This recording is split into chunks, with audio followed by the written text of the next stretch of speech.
উৎসব লোকসভা নির্বাচন। এই নির্বাচনে ঠিক হবে আগামী দিন দেশ কার মাধ্যমে পরিচালিত হবে। আমাদের বিশ্বাস, আমরা গণতান্ত্রিক অধিকার প্রয়োগ করেছি, দেশের মানুষ সবাই প্রয়োগ করছেন। আজকে পূর্ব ত্রিপুরা লোকসভা আসনে আমাদের ভোটাররা উৎসবের মেজাজে ভোট দিচ্ছেন, শান্তি সম্প্রীতির মধ্যে দিয়ে ভোটদান প্রক্রিয়া চলছে।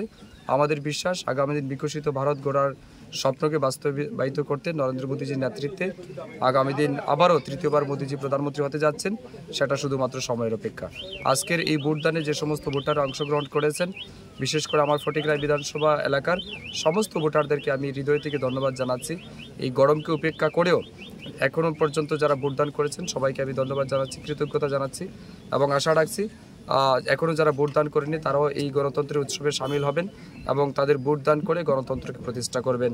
এবং অবশ্যই আমার বিশ্বাস, আমাদের মোদীজির নেতৃত্বে আগামী দিন ভারতীয় জনতা পার্টির সরকার প্রতিষ্ঠিত হতে যাচ্ছে। এখন পর্যন্ত তো বলা যাচ্ছে না, তবে এখন পর্যন্ত আমাদের ভোটের পার্সেন্টেজ যেটা রয়েছে এটা অত্যন্ত সন্তোষজনক এবং আমি মনে করছি এটা আমাদের হয়তো 80%-এর উপরে যাবে আমাদের পূর্ব ত্রিপুরা লোকসভা আসনে। সকাল 9টা অবধি যেটা 7টা থেকে 9টা অবধি যেটা দেখা গেল যে 16.92% দেখা গেছে।